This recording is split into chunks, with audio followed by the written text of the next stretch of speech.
자, 이번 시간에는 지난 시간에 이어서 제 63회 TET 1급 실무 파트를 여러분들하고 같이 한번 풀어보도록 할게요. 자, 실무 수행 평가라고 되어 있죠. 자, 우선 회사는 아모스 산업이라고 되어 있으니까 우선 실기를 하기 위해서 프로그램을 설치해 보도록 하겠습니다. 실기 프로그램. 음,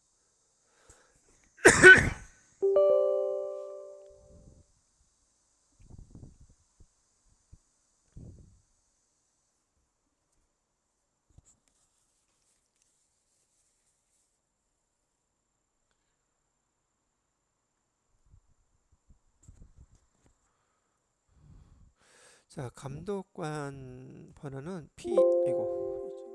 감독관 번호는 PY1 엔터 시작 되어 있죠.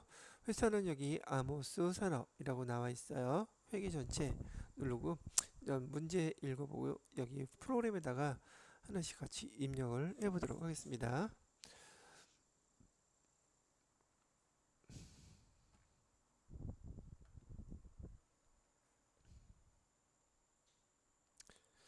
자, 문제를 보시면 아모스 산업이라고 되어 있고요. 기능성 샴푸를 제조, 판매하는 법인기업.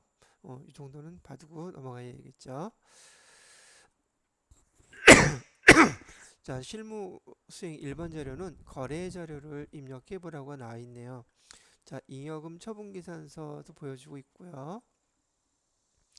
근데 2022년도니까 정기분 이익잉여금 처분계산서를 보고 이 문항에 답을 해 주셔야겠네요.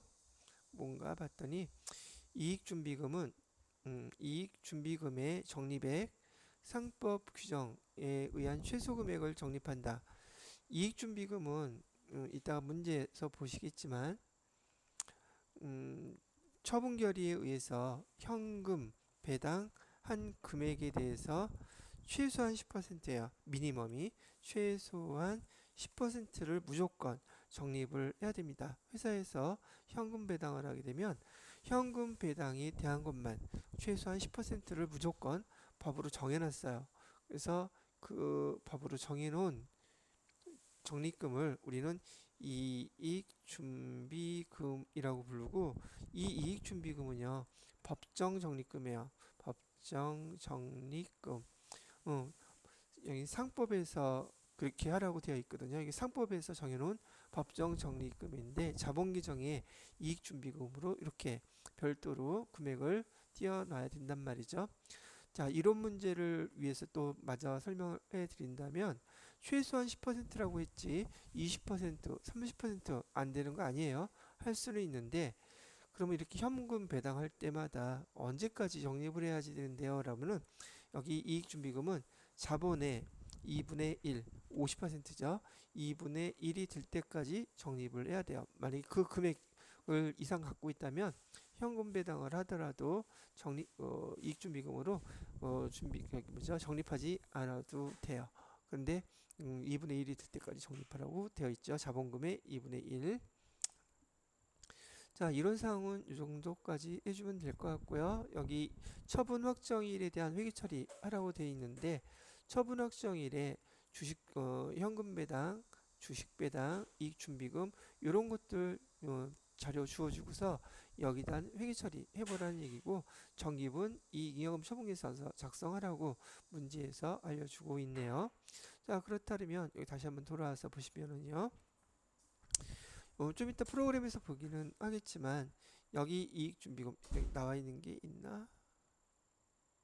여기 나와 있죠? 지금 가로를 쳐놨어요. 조금 전에 말씀드렸던 것처럼 프로그램에서 우리가 입력해야 될 거 여기 현금 배당이라고 되어 있죠? 그러면 여기 이익준비금은 얼마가 되겠어요? 최소한 10%를 했으니까 여기 300만 원이 될 거예요. 그럼 300만 원이 여기 들어가게 되면 자, 현금 배당으로 3천만 원, 주식 배당으로 1,500만 원 이렇게 지금 처분을 했다잖아요. 그리고 여기 이익준비금도 300만 원 이렇게 한다 그러면 이 세 가지 금액, 요 세 개 다 합쳐서 주주총회에서 얼마를 처분한 거예요? 처분한 금액은 다 합쳐서 4,800만 원어치를 처분을 했단 말이죠. 이렇게 4,800만 원 처분했어요. 어디서? 지금 바로 이 처분하는 금액이 이 회사에서는 미처분 이 잉여금이라고 해서 전기가에서까지 넘어왔던 전기 이월된 미처분 처분 아직 되지 않은 이 잉여금이 2억 6천이 있었고 올해 당기순이 2억 원을 또 벌어서 4억 6천이라는 돈을 지금 주주총회에서 주인들이 모여가지고 나누어 가질 수 있는 금액이 되어 있더란 말이죠. 그리고 요 밑에 보시게 되면 임의적립금 등 이외액이라고 되어 있는데 제가 요거 이익준비금은 법정적립금이라고 그랬었죠. 법정 적립금이라고 되어 있는데 임의적립금은 요 밑에 배당금 밑에 있다가 보여드리겠지만은 임의적립금이라고 해서 이 회사에서 번 돈 중에서 회사의 필요에 따라서 만약에 여기서 나와 있는 감채적립금, 감채적립금은 우리가 금융기관으로부터 또는 누구한테 제3자한테 돈을 빌린 거, 그 부채를 갚을 때 쓰기 위해서 우리가 번 돈 중에서 일부를 적립해 놓는 것을 감채적립금이라고도 불러요. 뭐 감채적립금도 있고 그다음에 많이 들었던 사업 확장 적립금, 우리가 회사를 좀 확장시키기 위해서 사업 확장하기 위해서 돈 번 돈 중에서 일정한 금액을 적립해 놓자, 뭐 이렇게 할 수도 있고요. 또 어떤 것도 적립을 할 수가 있느냐면 퇴직급여, 어, 퇴직급여 충당 적립금, 우리 퇴직급여 줄 때 좀 보태려고 퇴직급여 충당 적립금으로 우리가 번 돈 중에서 일부를 이렇게 빼놓을 수도 있더란 얘기죠. 여기 임의 적립금은 말 그대로 회사의 필요에 따라서 주주총회에서 그 내용을 정해가지고 적립을 이렇게 할 수 있는 거예요. 근데 이번 문제에서 나온 거는 이 임의 적립금 중에서 감채 적립금을 올해가 아니라 그 전년도, 전전년도, 날짜는 언젠지는 모르겠지만 감채 적립금, 부채를 갚기 위해서 적립금을 마련해 놓은 돈이 있었대요. 그게 어디에 나타나 있냐면 임의 적립금 200이라고 돼 있어서 여기 감채 적립금이 1,000만 원이 있었는데 더 이상 이거 여기 적립해 놓지 않아도 되겠대요. 그래서 이 적립금을 빼버린 거예요. 그래서 적립금을 빼고 적립금하고 여기 그 정기월 미처분 이익잉여금, 당기수익 번 돈 두 개 합쳐서 우리가 처분할 수 있는 금액이 총 4억 7천이 있었는데 그 중에서 여기 4,800만 원을 갖다가 지금 처분을 했다는 의미로 이해하시면 될 거고, 회계 처리는 어떻게 하냐면 여기 미처분 이익잉여금 또는 여기 임의적립금 200 다 합쳐서 얘는 어찌 됐든 간에 대변의 잔액들이었단 말이죠. 대변의 잔액이었는데 얘가 명칭이 계정 과목의 이름이 뭐였었냐면 미처분 이익잉여금이라고 여기 써져 있죠. 미처분 이익잉여금, 미처분 이익잉여금 이 금액 중에서 이 4,800만 원을 처분했다. 그러면 여기 대변에 있던 금액 중에서 빠져나가는 금액이 차변에다가 써야 되겠죠. 차변에다가 미처분 이익잉여금 얼마를 쓰고 좀 이따 보여드릴게요. 대변에다가는 여기 현금 배당인 경우 얘는 미지급 배당금이라고 쓴단 말이죠. 미지급 배당금은 3천만 원 있었고요. 두 번째 해당되는 금액은 주식 배당은 미교부 주식 배당금이라고 불러요. 미교부 주식 배당금은 1,500만 원 이렇게 있었고요. 그 다음에 마지막으로 이익준비금이 있었죠.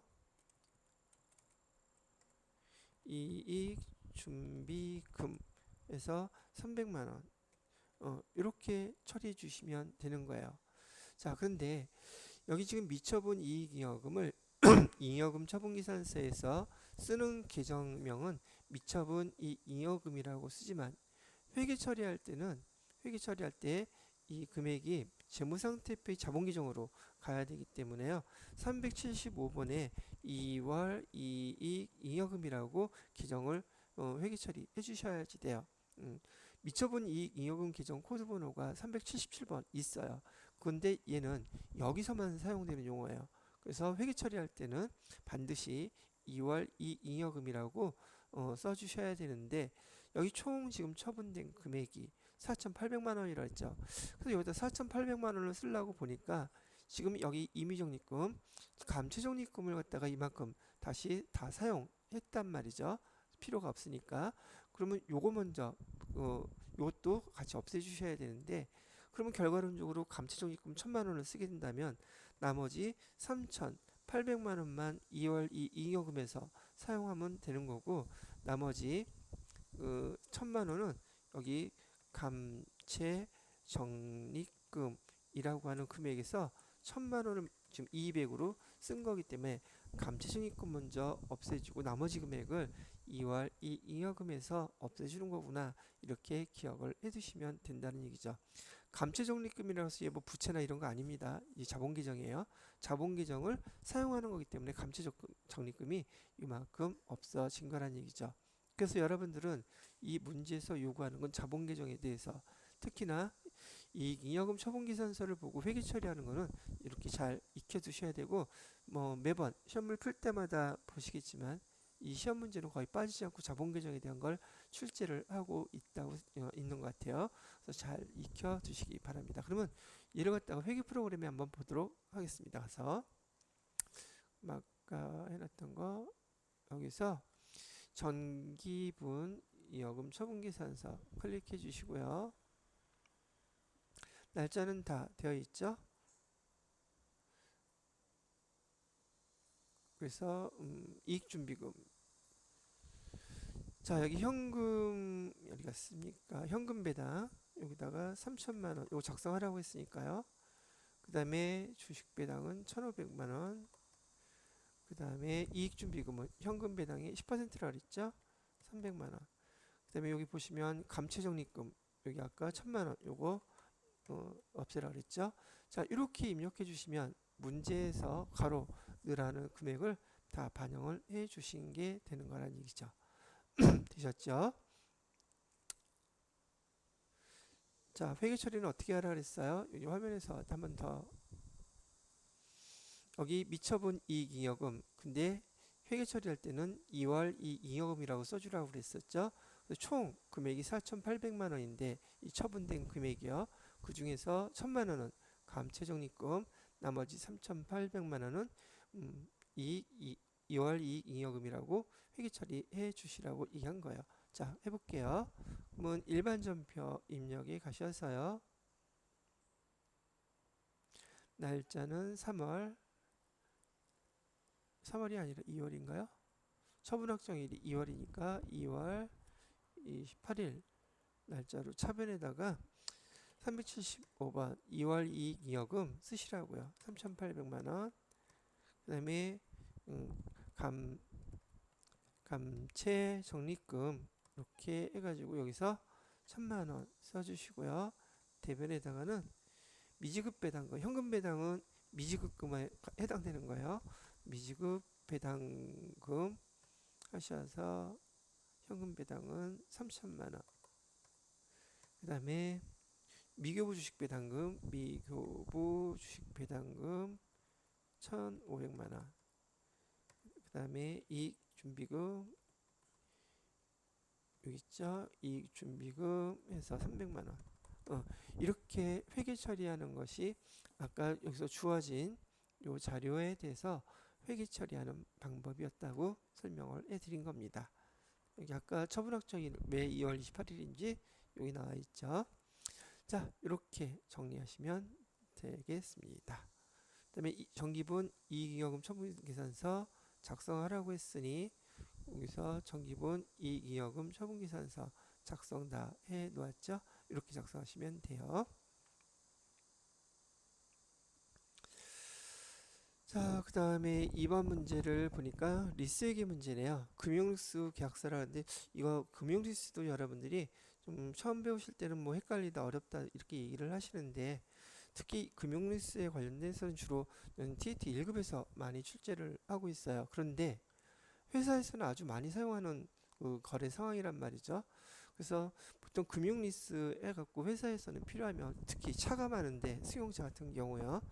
어, 돈을 빌려서 차를 먼저 사는 거예요. 근데 내 돈 주고 사는 게 아니라 이렇게 여기 나와 있는 현대캐피탈리스 우리나라에서 현대캐피탈 좀 유명하잖아요. 여기서 이제 돈을 빌려가지고 얘네들이 그 물건을 사가지고 우리한테 제공을 해주는 거예요. 그러면 이런 거래 내용들도 그냥 시험 문제만 풀 생각으로 보지 마시고요. 실제 회사에서 어떻게 발생이 되는지 한번 보시라는 얘기죠. 제가 주로 많이 발생하는 거는 캐피탈리스, 캐피탈리스에 대해서는 금융리스요. 금융리스는 회사의 그 유형자산들, 고정자산이라고 그러죠. 유형자산들을 살 때 주로 많이 쓰는데 그 중에서도 차량이 제일 흔해요. 승용차 살 때요. 근데 여기에서는 지금 뭘 사는가 하면 제조업인 경우 이렇게 기계장치도 살 수 있다는 거죠. 그래서 여기서 얘기하는 금융 리스라는 것은 우리가 지금 이 기계장치를 사고 싶은데 돈이 없어요. 그래서 여기 현대 캐피탈 리스에다가 얘기를 합니다. 우리가 이런 기계장치가 필요한데 요거를 너희가 대신 사서 그 기계를 우리한테 제공해 주세요. 그러면 그 기계장치 샀을 때 들어가는 돈, 그다음에 이자 등등 사용하는 기간 동안에 그거 갚아 나갈게요. 이런 의미를 갖고 있단 말이죠. 자, 그래서 이 기계장치의 취득원가 얘는 얼마였는가 봤더니 3,604만 7,762원 이래요. 가격이. 그런데 이건 우리 돈 주고 사는 게 아니라 금융리스한테 캐피탈한테 사달라고 하고 이거는 기계값 원가죠. 그리고 우리가 이제 리스료 내는 거는 총액 매연 저기 1,000만 원씩 리스료를 내기로 했더란 말이죠. 그러면 리스는 총 5천만 원이 매년 1,000만 원씩 5년 동안 후불 지급 조건이 되겠죠. 그래서 리스 기간은 5년이 된 거예요. 그러면 우리가 이거 산 거에 대한 5천만 원 낼 거긴 한데 이 5천만 원 안에는 5년 동안 발생할 이자 12%를 계산한 이자가 들어가 있다는 얘기죠. 자, 계약 체결일은 2023년 1월 1일이라고 나와 있어요. 자, 여기 보시죠. 그러니까 우리가 기회정치 받은 건 요걸 받은 거예요. 자, 그런데 여러분들이 이거 실무 얘기라고 제가 말씀을 해드렸어요. 지금 여기서 이제 문제에서 회계 처리 해달라고 하는 거는 2023년 12월 1일 날 여기 회계 처리가 어떻게 되냐고 이걸 물어본 거예요. 그러나 여러분들은 이런 거 잘 접해보지 못한 입장에서는 아, 이게 도대체 어떻게 회계 처리하라는 거야? 이게 무슨 말이야? 이런 상황이 된다는 얘기죠. 제가 이거 나머지 연도는 다 똑같으니까 취득할 때, 그다음에 그 다음에 첫 번째 리스트로 나갈 때 요것만 설명을 해드려 보도록 할게요. 자, 그러면 문제도 한번 먼저 읽어보고요. 전자세금계산서 나와 있고 자료 4번까지 나와 있는 문제네요. 자, 자료 1은 금융리스 계약 내용이고요. 2는 자료 2는 리스 원리금 상환표라고 되어 있어요. 3은 기계장치를 취득할 때 리스 계약 체결을 위해서 법률 용역 공급을 받고 수취한 매입세금 계산서이며 자료 4는 국민은행 보통예금 통장에서 요 금액 이체한 내용이었대요. 자, 우리가 해야 될 건 뭐냐면 자료 1과 2를 참고해서 1월 1일 기계장치 취득한 내역을 일반 전표에다가 입력하래요. 회사는 금융리스 부채에 대해서 금융리스 차입금 계정 사용하고 있다고 친절하게 가르쳐주고 있네요. 그럼 돈 얘는 빌린 거니까 얘라고 사용한다고 얘기를 하겠습니다. 그럼 자, 여기를 보고 회계처리하는 거 잘 봐주세요. 이거 한 번만 잘 익혀놓으시면 실무 업무를 볼 때도 그렇고 시험 문제도 그렇고 어렵지 않게 금방 이해하실 수 있더란 말이죠. 자, 우리 회사 입장에서 회계 처리를 하시는 거예요. 요거에 대한 거라 그랬죠. 얘는 어떻게 회계 처리하냐면 자, 일단은 여기 2023년 1월 1일 시점에서 우리한테는 뭐가 생겼어요? 기계 장치라는 게 생기고 얘는 우리 거예요. 계약 조건만 지키는 한은 기계 장치는 우리 거란 얘기죠. 원가 취득원가 얼마라고 나와 있어요? 3,600 47,762원 이렇게 되어 있고 이 금액만큼을 우리가 계정을 빌린 거예요. 아까 금액 계정이 뭐였다 그랬죠? 안 보이네. 에이, 치우고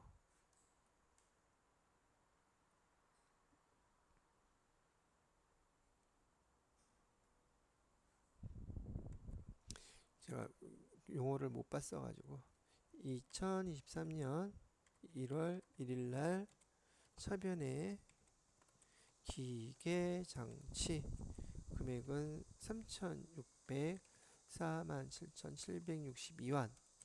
그 다음에 대변에는 돈 빌렸잖아요. 그래서 계정을 뭐라고 쓰겠냐면 금융리스 차입금 부채 계정이라고 얘기 드렸죠. 거래처는 거기 거래 그 현대 캐피탈 거기 써주시면 되겠고요. 금액은 똑같이 3,600 047,762 이렇게 써주시면 끝나는 거예요. 회계처리 1월 1일 거는 되게 간단하네요. 예, 간단해요. 자, 우리가 기계장치를 원가, 취득원가 써서 해주고 문제는 여기 시험 문제도 잘 나오는 거니까요. 2023년 12월 31일 날 우리가 첫 번째 후불이었으니까요. 1,000만 원 리스료 내야 되잖아요. 그 12월 31일 날 리스료 요거 나가는 거 있죠. 이 리스료 1,000만 원을 보통예금 통장에서 이체해서 보내주지 않겠어요? 보편적으로? 그죠?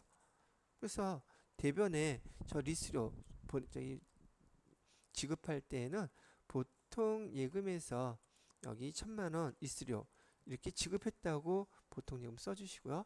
이건 차변에 뭘 쓰는 거냐는 거예요. 그래서 여기 그 리스료하고 리스 이자하고 원금 상환액 세 가지를 다 가르쳐 준 거예요. 자, 처음에 기계장치를 살 때 돈 빌린 거라 그랬죠. 3,600만 원 중에서 지금 1,000만 원 안에는 원금도 갚고 이자도 갚고 그래서 원금은 첫 번째 1,000만 원을 지급할 때 여기 보시는 원금 상환액 있죠? 여기 567만 4,268원이 원금 상환액이에요. 그럼 원금 상환을 일부 했으니까 여기다가는 금융, 리스, 차입금 해가지고 금액은 얼마를 써주면 돼? 1차 리스를 냈을 때는 567만 4,268원 이렇게 쓰시면 되고 그 다음에 두 번째 계정은 이자라 그랬죠. 여기 리스 이자라고 되어 있죠. 리스 이자가 요거예요. 그래서 이자 비용 해가지고 여기 금액 432만 5,732원 이렇게 회계를 처리를 해주는 거예요. 금융 리스는 스케줄 보통 시험 문제가 나올 때 또는 실무에서 리스 계약을 하게 되면 리스 회사에서 이 상환표를 보내줍니다. 이 예를 보고서 회계 처리를 매번 똑같이 해주시면 되는 거예요. 그러면 2024년, 2025년 회계 처리 또 요거 보시고 똑같이 이렇게 해주시면 되겠죠. 그래서 그 첫 번째 단계였던 리스 계약을 해서 처음 여기 그 기계장치를 취득해서 기록할 때 이런 방법으로 기록한다는 거 알아두시고 1년마다 리스 요 상환표를 보고서 이렇게 회계 처리하는 거라는 거 실무적으로 또는 시험 문제에서 이렇게 나오니까 뭐 참고로 알아두시라는 얘기예요. 시험 문제나 실무나 다르지 않습니다. 자격 시험이라는 것은 실무에서 실무 업무를 볼 수 있는 자격을 테스트하는 시험이기 때문에 실무에서 많이 발생하는 것들을 그대로 시험 문제에 낸단 말이죠. 그걸 연습하고 가야지 실무 업무를 보실 수 있기 때문에 여기서 이 문제에서 회계 처리를 요구했던 회계 처리는 요거였었어요. 요거는 이렇게 시험 문제가 출제될 수도 있으니까 보고 회계 처리하라고 제가 설명을 추가로 해드린 것이고요. 됐죠? 자, 이렇게 됐고요. 그 다음에 여기 전자세금 계산서 우선 여기 문제에서 나왔던 첫 번째 문제가 여기 회계 처리 일반 전표 입력이다 하라 그랬잖아요. 여러분들은 여기 문제 풀 때 특히나 세무 1급은 TET 1급은 용어들이 설명들이 길기 때문에 한꺼번에 뭐라 하지 말고요. 하나씩 하나씩 처리하세요. 1번 여기 이렇게 일반 전표 입력하라 그랬으니까요. 여기 일반 회계에서 일반 전표 입력 1월 1일 날짜로 입력을 해주세요. 차변에다가는 기계장치라고 했었죠. 기계장치 금액은 3604776이 였었고요. 또 차변이었지. 아니지, 대변이지. 대변에다가는 여기 금융 리스 차입금 해주시고요. 거래처는 현대캐피탈 현대캐피탈리스 금액은 3604776이 띵 이렇게 해주시면 회계 처리는 마무리가 됐어요. 자, 두 번째로는 3과 4 참고해서 전자세금 계산서 수취 내역 매입 매출 전표에다가 입력하고요. 매입세금 계산서니까 전자입력으로 표시하라네요. 자, 3번은 요거였었어요. 자료 1월 1일 날짜로 여기 건율 법무법인에서 건물 검토 용역 받은 거 공급가액 세액 입력하시면 되겠죠. 자, 그런데 얘가 지금 매입세금 계산서니까 매입 매출 전표에서 부가세 유형 코드번호는 51번 과세 해가지고서 입력해 주시면 되고, 공급가액에 대한 규정은 기계장치를 사는데 거기에 필요한 법률 용역을 받은 것이므로 얘도 부대비용에 속한다. 건물은 유형자산인데 유형자산 살 때 부대비용이 되는 거예요. 그래서 얘도 기계장치라고 써주시는 것만 잊지 않으시면 될 것 같아요. 그리고 이 금액에 대해서는 보통예금 국민은행 통장에서 이체를 했다고 하네요. 자, 그러면 매입 매출 전표 입력 클릭해 주시고요.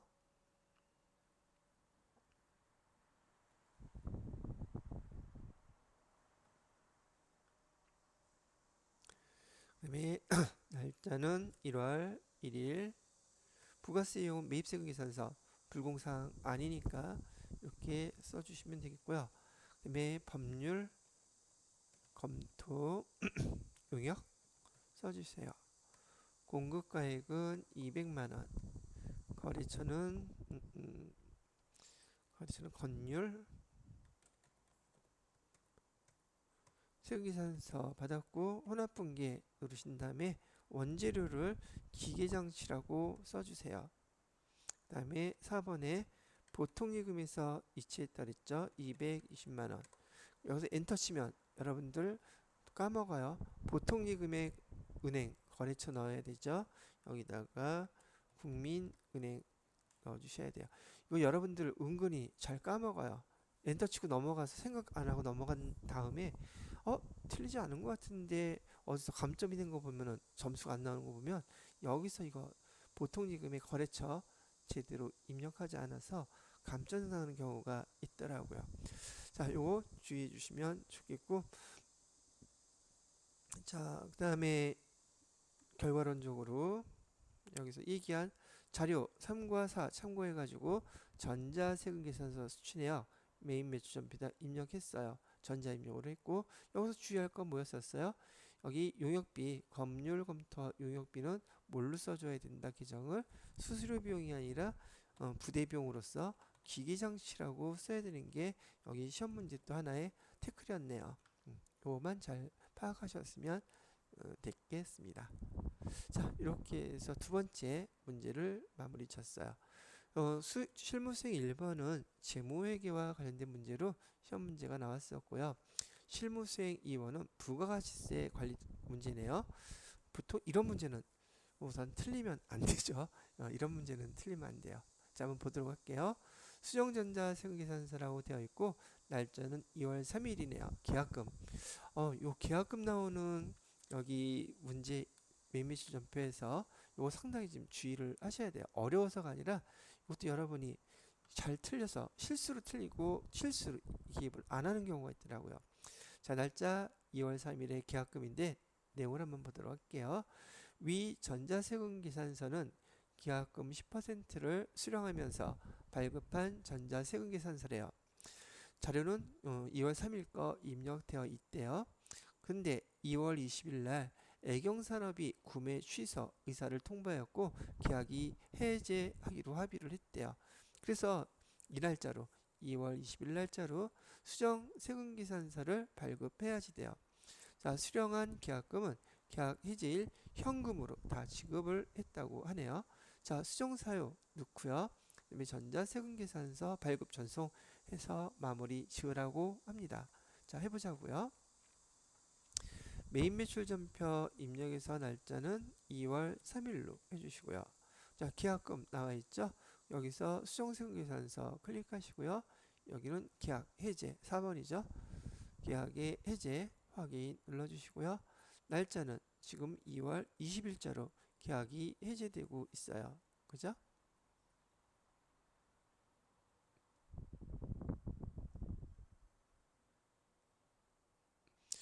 자, 그리고 여기 계약금에 대해서 1,000만원, 100만원 이렇게 됐죠? 확인 눌러주시면 돼요. 세금계산서 입력이 되었습니다. 다른 건 그런 내용이 수정세금계산서 발급할 때 마이너스로 표시되면서 여러분이 별도로 여기 세금계산서를 확인할 필요가 없는데 이 계약금 문제만큼은 계약금일 때는 마이너스 갖고 안 돼요. 그래서 20일 날 조회를 해보시게 되면 계약금 공급가액세액 마이너스 될 건까지는 좋은데 바로 요 밑에 뭐가 문제냐? 여기 차익이 생겨요. 회계 처리가 자동으로 안 된단 말이죠.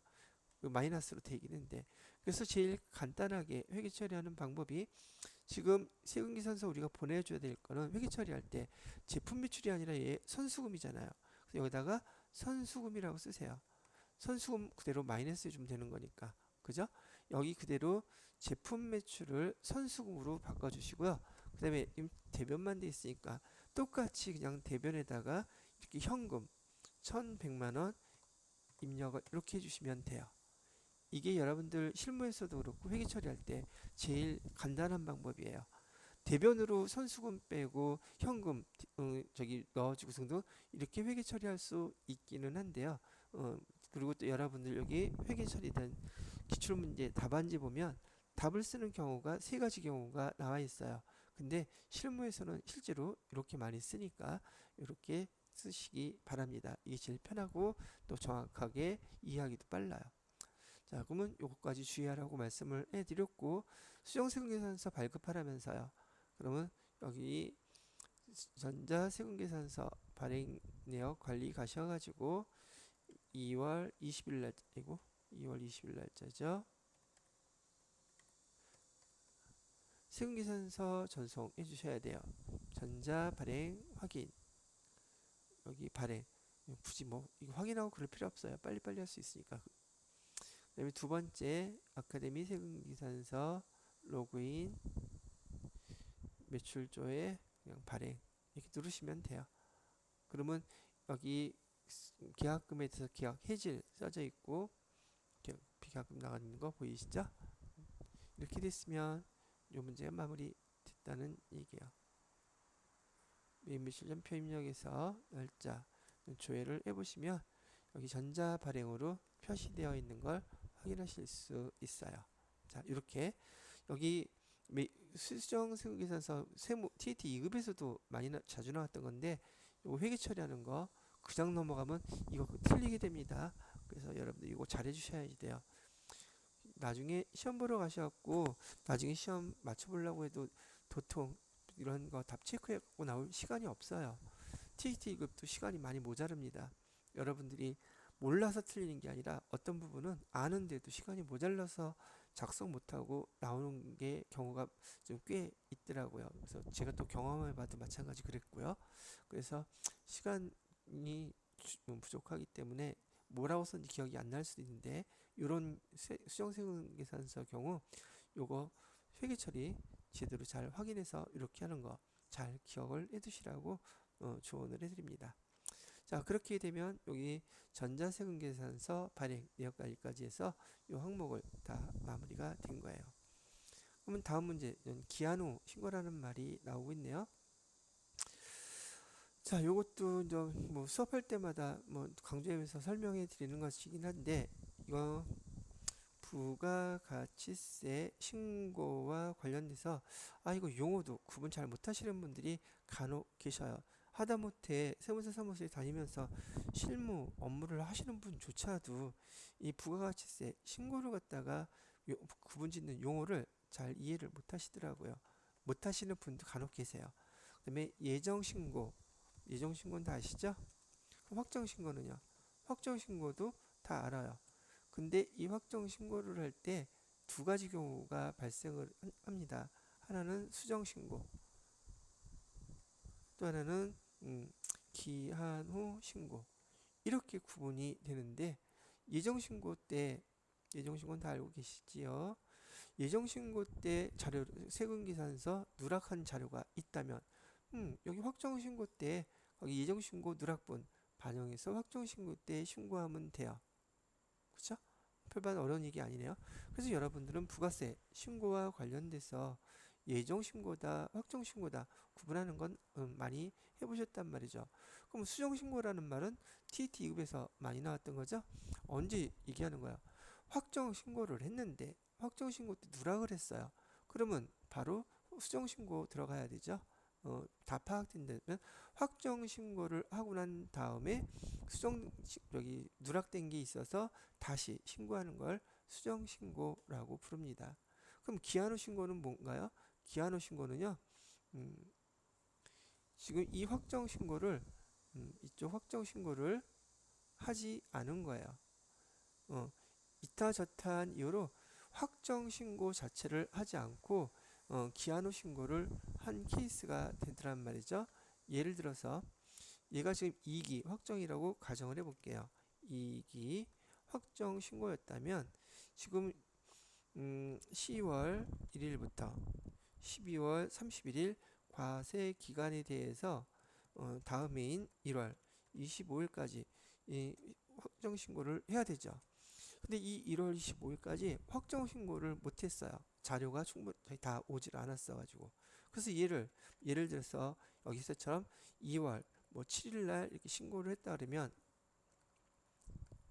2월 7일 날 이렇게 신고했다 그러면 얘가 바로 기한 후 신고예요. 확정 신고 안 했잖아요. 못 하고 이때인 거를 기한 후 신고라고 하고 확정 후 신고 때 뭐라도 신고한 다음에 그다음에 그 수정하는 것은 수정 신고라고 부르고 확정 신고 자체를 안 하고 신고하는 것을 그 날짜가 지나서 하는 것을 기한 후 신고라고 부른다. 이렇게 구분을 하시면 되겠어요. 그래서 여기 기한 후 신고를 가산세가 달라져요.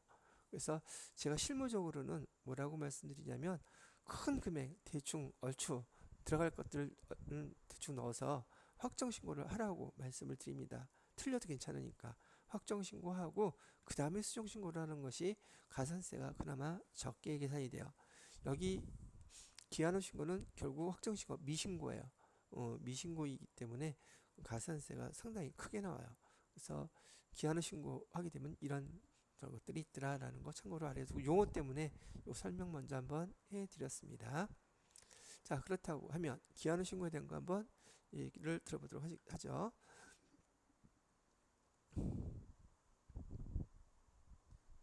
자, 보시게 되면 여기 기한 후 신고 그래서 매출, 제품, 전자, 세금계산서, 발급 목록이라고 되어 있어요. 작성일자는 12월 12일인데 발급일자가 2024년 1월 15일로 되어 있죠. 이거는 미발급일까 지연발급일까? 이건 지연발급에 해당되지. 일단 가산세 계산 생각해야 된다는 뜻이에요. 자, 요거 날짜가 발급해야 되는 날짜 지났죠. 그죠? 2023년 12월 12일인데 작성일자가 발급을 이렇게 했으니까 이건 지연발급에 해당된다고 보시는 거고요. 그 다음에 여기도 보시면 뭐 똑같은 날 벌어졌을 때는 비슷했겠죠. 15일인데 똑같이 두 건을 빼먹은 거예요. 그래서 이따가 우리가 매출과 관련된 가산세 계산할 때 공급가액의 몇 %, 지연발급일 경우에는 공급가액의 공급가액의 1% 기억하고 계시죠? 여기 3,500만 원에 1%가 가산세가 계산이 될 거예요. 자, 그리고 얘는 일반, 얘는 영세율 되어 있네요. 그 다음에 또 자료, 세금계산서가 뭐가 누락됐나 봤더니 일본에는 매입한 승용차 세금계산서가 누락됐대요. 작성일자는 12월 16일, 발급일자 발급일자는 2014년 1월 10일. 이건 다음 달 10일까지니까 제대로 들어왔네요. 지연수치 때문에 물어봤는데 이건 지연수치 아니에요. 공제받을 수 그냥 매입세금 계산치 때 받은 거예요. 근데 누락만 한 거죠. 자, 그래서 여기에 대한 거 이따 자료 넣어주는데, 자, 자료 설명을 한번 좀 보도록 할게요. 자료 1과 자료 2는 2024년 2기 과세기간의 매출 매입 자료래요. 2기 부가가치세 확정 신고를 기한 내 하지 못해서 2024년 2월 9일에 기한 후 신고 납부하려고 한답니다. 기한 후 신고 어떻게 하는지 이따 부가세 신고서 보면서 한번 연습하면 되겠죠. 그 다음에 2023년 2기 예정신고 적법하게 했다. 제대로 잘했대요. 그 다음에 자료 2에 승용차 1600cc는 관리부에서 사용할 목적으로 취득했다. 얘는 불공 처리해야 되겠죠. 매입세금 계산서. 그렇게 이따가 입력할 거예요.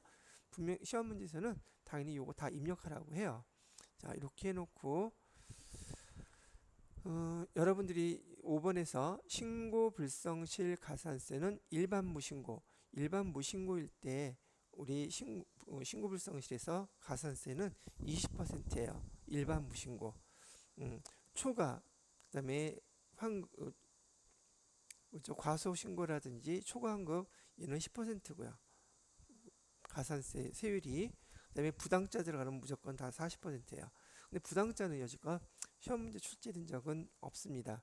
대부분 요 두 개 중에 하나가 나오는데 지금 그 확정 신고를 신고하지 않았기 때문에 그 신고 불성실 가산세 이따가 그 세율 계산할 때 20% 적용할 거예요.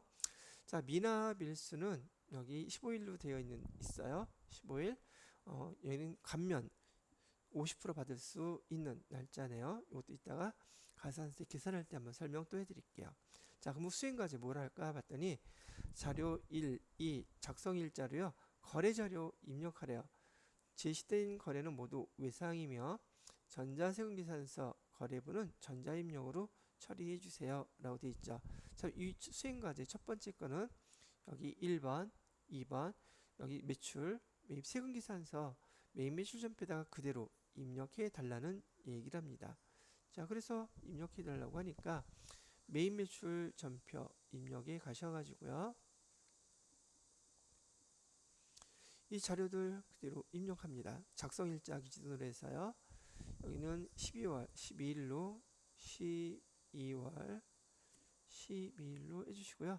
여기 첫 번째 제품 매출했을 때 11번 과세 품목은 제품이라고 써주고요. 공급가액은 2천만원, 거래처는 모아모아. 세금계산서 발급한 걸로 했고요. 분계 외상으로 다 되어 있다 그랬죠. 이렇게 하면 첫 번째 거 입력 끝났고요. 두 번째 거는 12월 15일 거래이고요. 유형은 얘는 영세율이었죠. 제품 매출을 했는데 영세율 세금계산서라고 얘기를 해줬어요. 금액은 1,500만원, 거래처는 강남민, 세금계산서 발급했고 분계 외상이라고 했죠. 자, 그 다음에 세 번째는 매입이네요. 나는 12월 16일로 12월 16일. 유형은 얘는 승용차인데 사용 목적으로 샀는데 1000cc 넘죠. 경차 아니기 때문에 54번 불공 처리해 주시고요. 불공지 사유는 비영업용 소형 승용차 얘가 돼야 되겠죠. 확인. 그다음에 뭐 여기 승용차 쓰면 되겠죠. 공급가액은 2,100만원, 거래처는 현대자동차,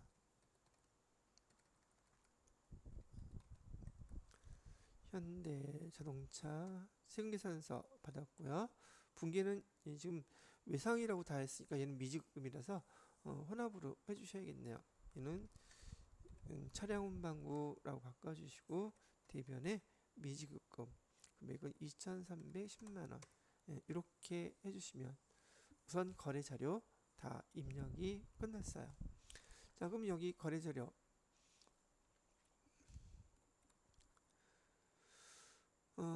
수행과제에서요. 1번, 2번 작성 일자료 전자입력에서 처리 다 끝냈죠?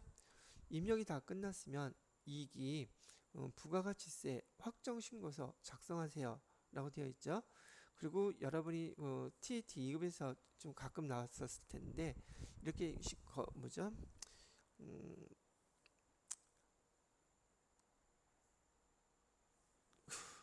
기한후 신고할 때 과세 표준 명세서 그 날짜 칠해서 신고할 때 어떻게 기재하는 수정 신고할 때도 한번 해봤던 것들이긴 한데요.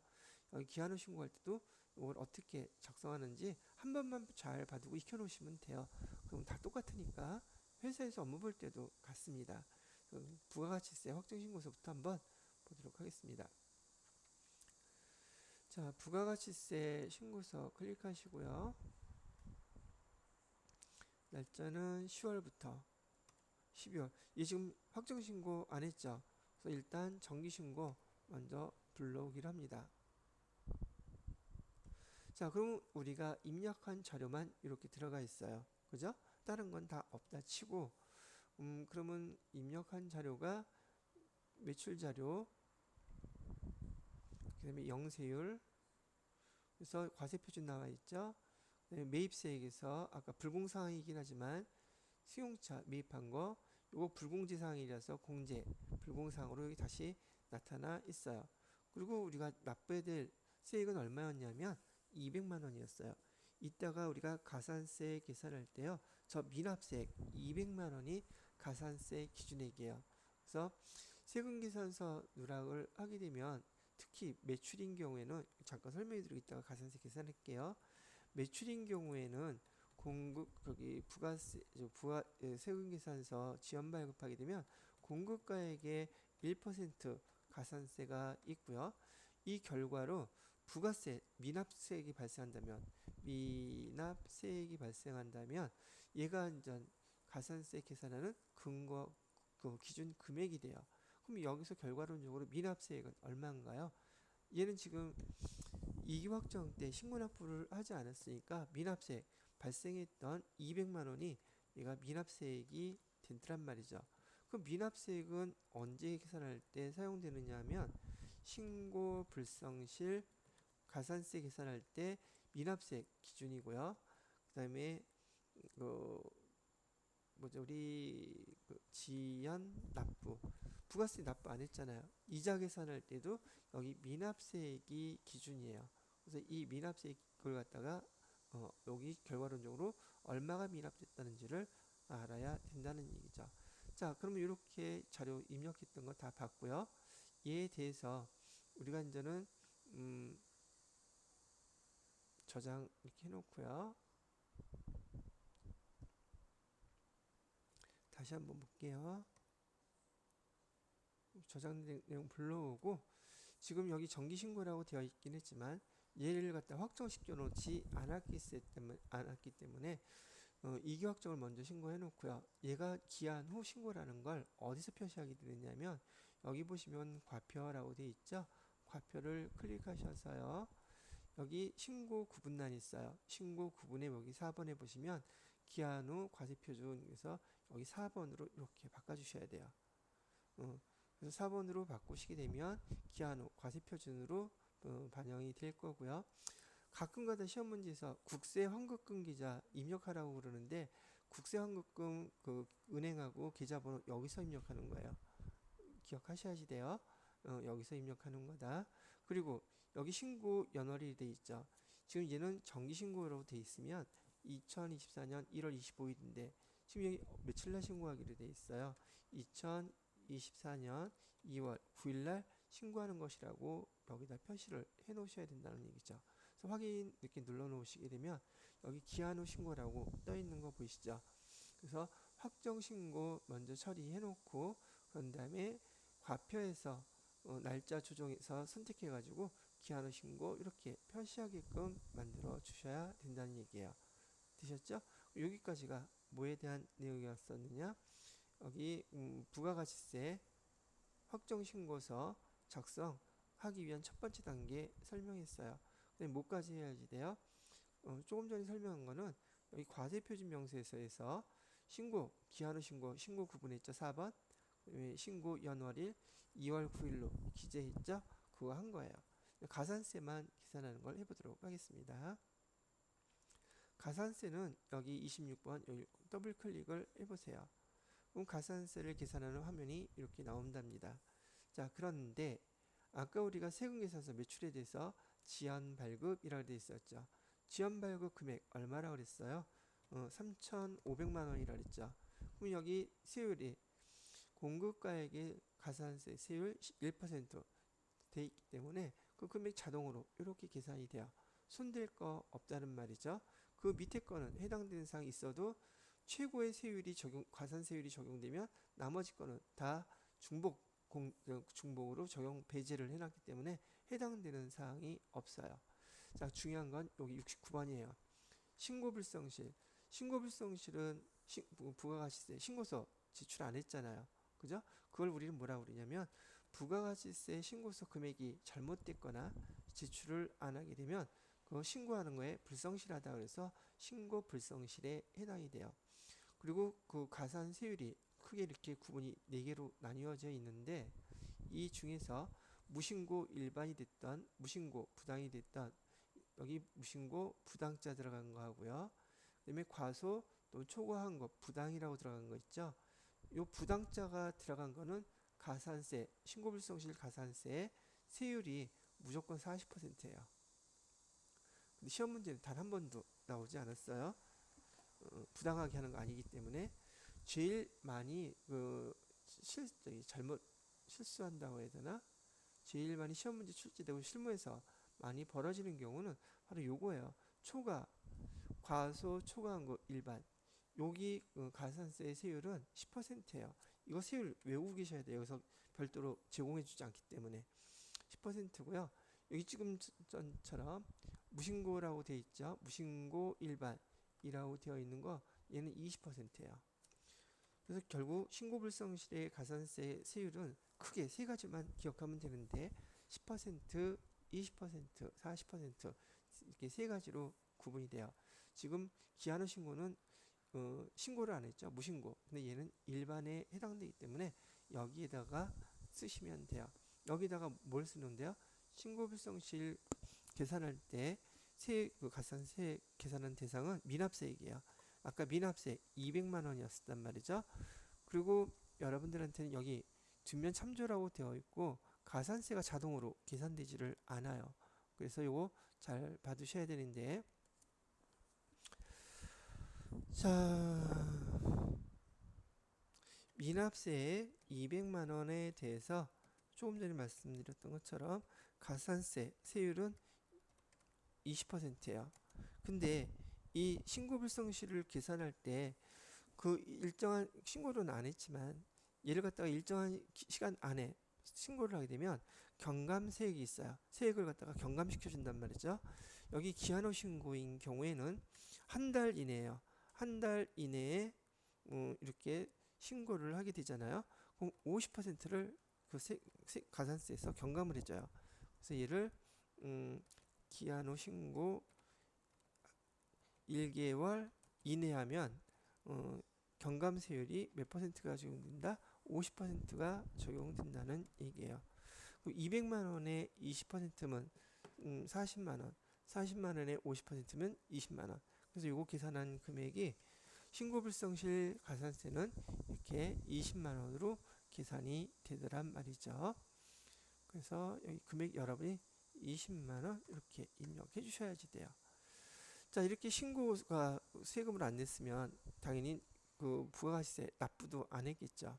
그래서 그 납부 안 한 거는 여기 보시면 납부지연 가산세라고 되어 있어요. 납부지연 가산세도 기본적으로 미납세액이 계산식이에요. 근데 얘는 계산하는 거 알려드리긴 하겠지만 자동으로 계산을 해주기 때문에 편리한 부분이 있어요. 날짜만 정확히 입력해 주면. 이기 확정 신고 납부 기간은 2024년 1월 25일까지였죠. 그런데 우리가 지금 신고하는 날은 2024년 2월 9일에 하기로 했죠. 그래서 미납일수가 15일이라고 아까 가르쳐 준 거예요. 확인 누르게 되면 6,600원 이렇게 금액이 알아서 계산이 되더란 얘기죠. 되셨나요? 자, 그래서 지금 신고 불성실 가산세하고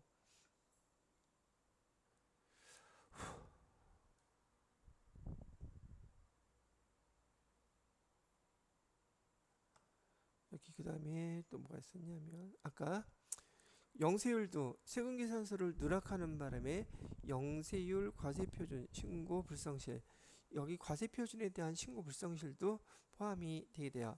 이 신고 불성실 가산세는 그 영세율의 공급가액 여기 계산을 하게 되고요. 신고 불성실 얘도 마찬가지로 한 달 이내 신고하게 되면 50% 경감세액이 발생해요. 그래서 7만 5천 원에 50% 때려주게 되면은 3만 7,500원 이렇게 나오죠. 이렇게 해서 가산세가 크게 다 정리가 됐습니다. 그래서 요거를 누르시게 되면 이게 59만 4,100원 얘가 가산세가 되는 것이고요. 저장 눌러주시면은 여기 부가가치세와 관련된 이익확정 부가 신고서 그다음에 요 해당되는 것들을 가산세까지 계산해서 쭉 반영을 해주게 되었단 말이죠. 자, 이렇게 정리를 해 드릴게요.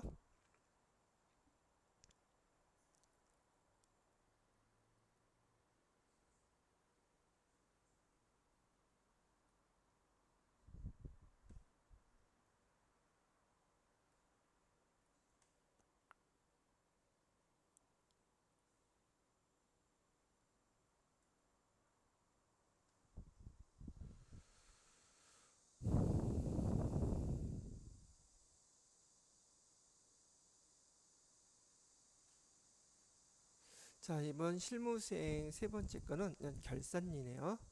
결산. 결산 순서는 잘 알고 계시다시피 순서가 수동 결산 하시고 그 다음에 자동 결산 진행하셔야 되죠. 자, 자료 1번 볼게요. 결산일 현재 손상 징후가 있다고 판단되는 건물의 장부 금액은 2억 3,700이래요. 장부 금액이 2억 3,700이에요. 여기다가 건물. 근데 얘는 손상 징후가 있대요. 그리고 여기 장부 가액은 2억 3,700.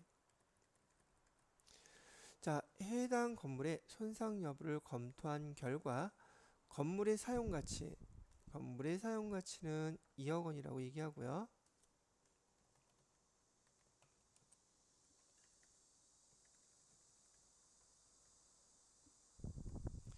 처분 가치는 1억 2천이라고 판단되어 손상 차손을 인식하기로 했대요. 뭐 그렇다고 처분한 건 아닙니다. 자, 그런데 여러분들이 요거 손상 차손에 대한 회계 처리를 할 때 먼저 알아두셔야 될 거는요. 왜 이런 짓을 하느냐는 말이죠.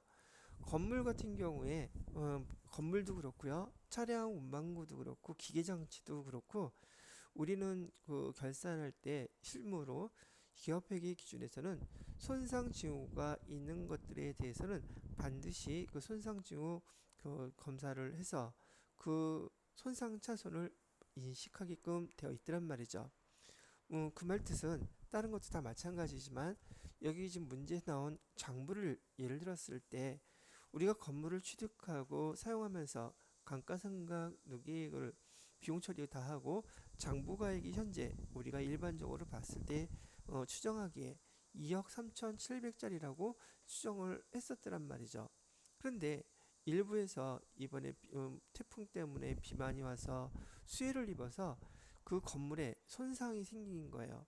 그래서 그걸 검사를 해봤더니 2억 3,700짜리는 아니고 그냥 계속 농 때리고 사용한다 그러면 이 사용 가치도 추정하는 거예요. 그냥 우리가 2억 정도는 그냥 바꾸서 값어치는 값어치로 추정할 수 있겠다라고 얘기하는 거고.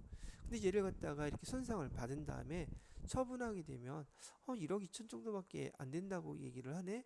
지금 이 사이에 두고 실제로 처분할 건 아니지만 원래 원상 일반적으로 있었던 상황에서의 2억 3,700의 그 장부 가치보다는 가격 가치가 훼손된 건 사실이란 말이죠.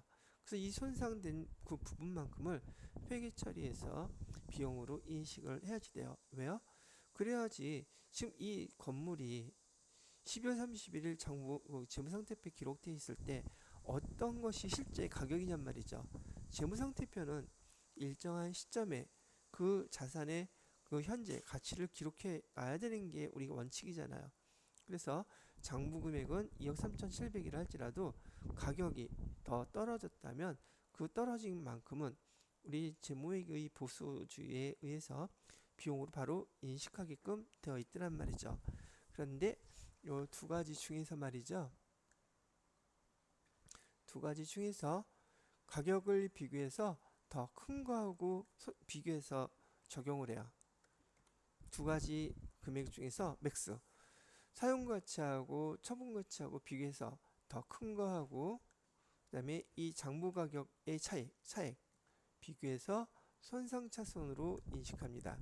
그러면 장부 금액은 2억 3,700 이 두 개 중에서 큰 거는 얘죠. 사용가치가 더 크잖아요. 얘보다 얘하고 비교했더니 3,700이 차이 나는 거예요. 그래서 얘를 회계 처리할 때 차변에다가는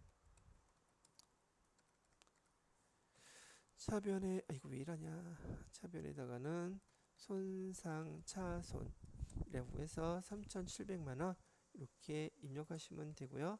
대변에다가는 손상차손 유형자산이기 때문에 누계액이라는 계정 써요. 누계액 그래서 3,700만원 이렇게만 입력해 주시면 되는 거예요. 요게 손상차손 회계처리 다른 것들도 다 똑같아요. 이렇게 하시면 돼요. 손상차손 얘기가 나오기 때문에요. 그럼 12월 31일 날짜로 여기 차변에 손상차손 대변에 손상차손 누계액 3,700만원 입력해 주시면 된다는 얘기죠. 자, 그래서 일반 전표 입력 12월 30일자로 차변에 손상차손 여기 있죠? 유형자산 손상차손 해가지고 3,700 대변에다가는 손상차손 누계액 222번 3,700 예, 이렇게 입력해 주시면 첫 번째 수동결산에 대한 문제는 끝났어요. 자, 두 번째 문제는 재고자산 실사를 했대요. 재고자산 실사를 해보았더니 원재료에 대해서 취득당 원가는 40만원이래요. 단위당 40만원. 근데 단위당 현행 대체원가라고 하는 것은 지금 우리가 이 재고를 지금 없다고 가정하고 시장에 가서 바로 사갖고 왔을 때 드는 비용 그걸 현행 대체원가라고 불러요. 다시 현행 대체원가란 지금 우리가 갖고 있는 이 재고하고 똑같은 거를 시장에 가서 지금 바로 대체해서 사갖고 왔을 때 써야 되는 돈 42만원 우리가 갖고 있는 취득 원가보다 시장 가격이 더 높죠. 우린 저가법을 사용하지 더 높은 거는 적용하지 않기 때문에 기말 재고자산의 금액은 현행 대체원가가 아니라 그냥 취득원가 단위당 취득원가 40만원에다 수량 40개 있으니까 1,600만원이라고 입력하면 된다는 얘기예요. 근데 여기 만약에 39만원이라고 했으면 이걸로 곱해줘야지 돼요. 아시겠죠? 그러면 얘는 어디다 입력해요? 얘는 기말 결산자료 입력 클릭하셨어요. 1월부터 12월 해주시고요. 그 다음에 기말 원재료 재고에 여기다가 1,600만원 이렇게 입력해 주시면 돼요. 끝. 자, 그러면 여기 1번 수동결산 2번 자동결산 끝났죠?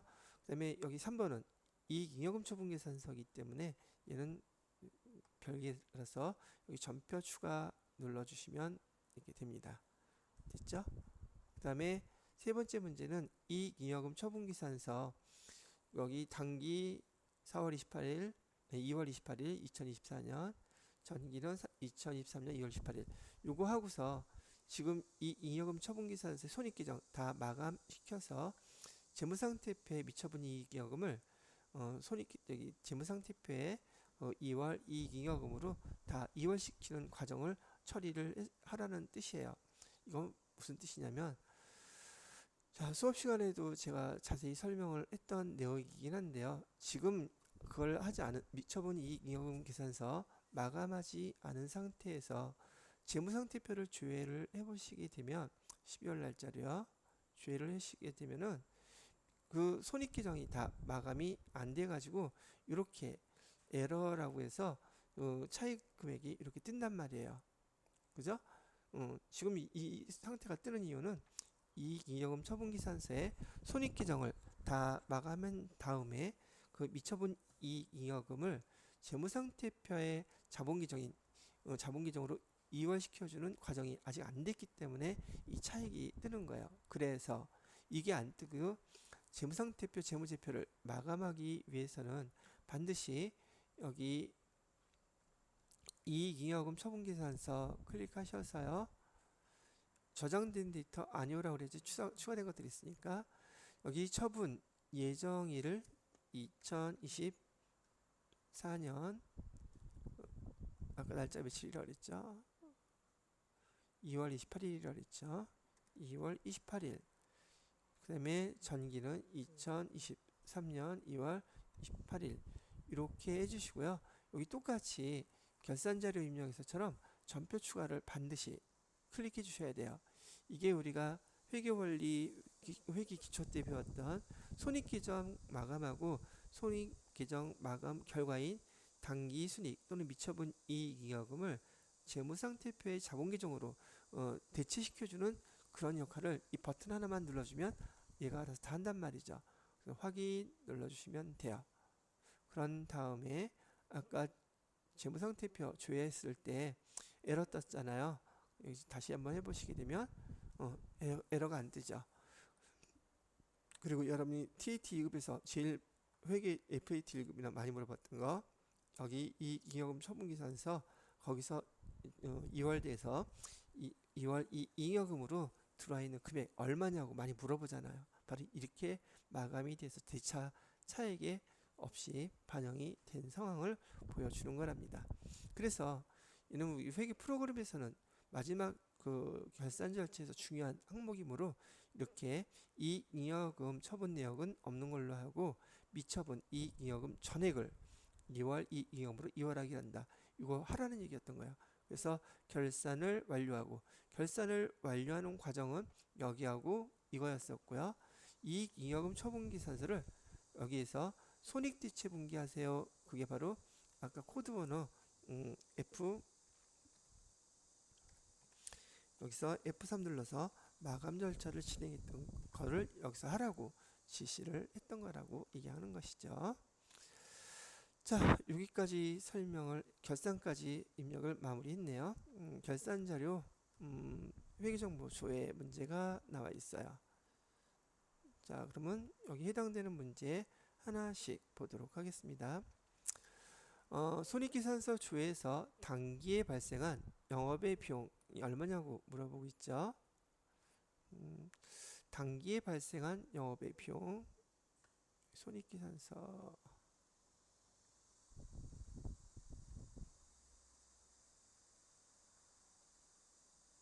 자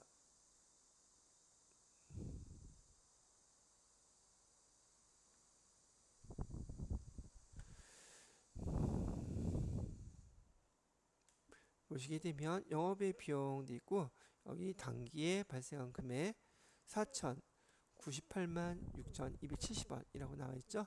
요거 답하시면 되는 거예요.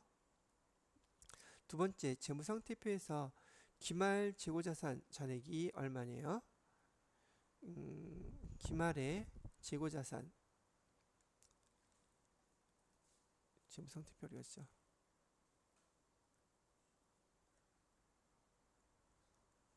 기말의 재고자산 잔액 1,600만 원이라고 나와 있죠. 재무상태표 재고자산 잔액은 얼마요? 1,600만 원 해주시면 되겠고요. 자, 12월 달에 기계장치 아까 우리 입력했었는데 기계장치 장부금액 여기 장부 금액 주의하셔야 되죠. 기계장치의 장부 금액은 취득원가에서 감가상각 누계액 뺀 금액 그걸 얘기하는 거예요. 자, 재무상태표에서요.